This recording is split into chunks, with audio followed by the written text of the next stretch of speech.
hedge funds, and this could kind of whet your appetite and make this interesting. Let's talk about a hedge fund called Renaissance Technologies. This is probably the most successful hedge fund ever. No one's exactly sure what its results are. In general, people think it had a 40 to 80% gross return for about 20 or 30 years, which is pretty incredible. Even if it were a 40% return, that's the most ever done. And a good example is in 2008, when most people lost a huge amount of money, the fund doubled its results. It had a double in its performance. And that's after its 40% fee. So technically it probably had over 150% return. The hedge fund doesn't take any outside investors, and they manage about $45 billion. The guy who started it is a mathematician named Jim Simons. And what's interesting is he started the hedge fund at 40. So many of us watching this are not even 40 years old yet. I'm turning 33 tomorrow. And, it just makes you wonder, this guy had a whole new career, and he didn't know anything about this field at all. And he's decided to go into it, and he ends up conquering the field. So that should inspire you if you haven't decided. I meet kids who just say, I don't know what I want to do, and I'm 18 and I'm worried. Well, this guy didn't know what he wanted to do till he was 40. So I think it's something to keep in mind. So in any event, how the fund makes their money is also very interesting. It's a fully automated and quantitative hedge fund, so it's all computer based. It uses a lot of different techniques to make money. There's a lot of different styles in the Renaissance portfolio. One of them is definitely high frequency trading, where it is trading stocks very quickly. But there's others, including Markov model and mean reversion techniques. So there's certainly a lot of different things that go into Renaissance's fund, sometimes called a black box. Most of the employees are mathematicians or scientists, which tells you something. We have a campus on Long Island near Stony Brook, which is where Jim Simons taught math. And again, most of their employees are mathematicians. And I want to show you something. There's sort of two ways to look up a company's assets. One is sort of the wrong way, and one is the right way. The SEC website is one quick way. You can actually just type Renaissance Technologies, and if you search through SEC filings the same way we search through company filings, you can get their 13F filing, which says here that they had $45 billion of equities across about 3,000 equities, and you can actually click here and see those equities. You can see how much they have in each stock. Now all these stocks get traded virtually every second or every minute or every day at least, and they have investments in virtually every company, and they're also short as well. I think their equity portfolio is market neutral. So if they have $45 billion of equity holdings, that means they have $45 billion of short equity. So that makes $90 billion. And remember, Renaissance trades bonds, currencies, and other instruments, commodities. So it's probably several $100 billion of exposure, gross exposure. But the assets that they have are under this thing called Form ADV, and that's a different website, and that's this website. And you can actually, this is where you have to disclose what your assets are, which is completely different from the 13F, and you can sort of search through that with that website. It's advisorinfo.sec.gov. And so anyway, that's sort of a little background of a very mysterious and very kind of cool hedge fund. And yeah, it is true there, the definition of diversification.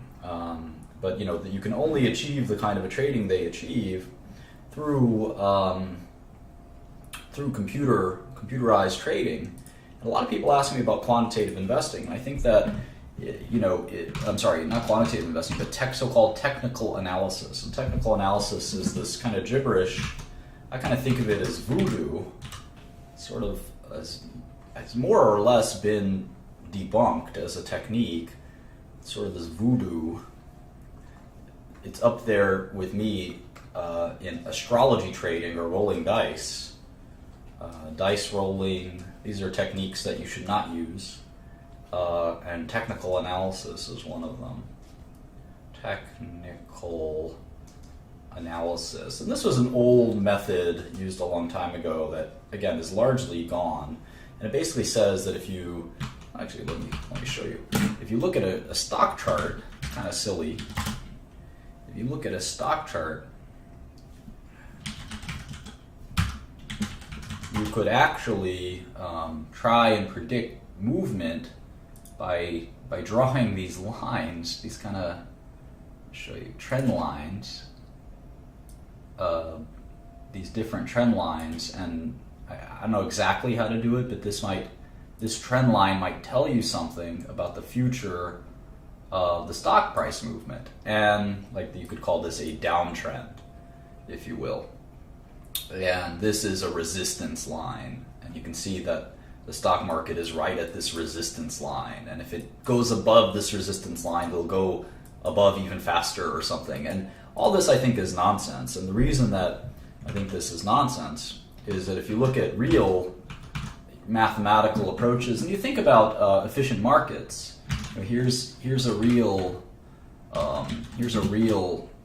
algorithm. This is called the Baum-Welch algorithm, and it's used to it's a Bayesian algorithm that's used to impute different hidden Markov model attributes. So if you want to look into that, if you want to take sort of a systematic approach to finance, that's a desirable thing to want to do. You want to sort of distill finance into rules and trading into rules. This is not a reliable rule, and you can actually do something in quantitative testing called backtesting. Backtesting. And what you'll find is if you backtest technical analysis across a large array of data, that it doesn't work. It doesn't work. In fact, a lot of algorithms tend to stop working when people discover that they work. So this concept is efficient markets or no arbitrage concept. So if something as simple as drawing lines, no arbitrage, if something as simple as drawing lines on a stock chart was enough to predict their future, if something would go up and down based on some drawings of lines, I mean, that would be a real silly kind of thing, right? I mean, it kind of seems quite silly. And I have a friend who says that his technical analysis toolkit, this is pretty funny, he calls this his technical analysis toolkit. Let's see if there's a picture of it. He has a very funny photograph of it. All right, these are all, this is a funny one, I guess. But his looks like this. It's a,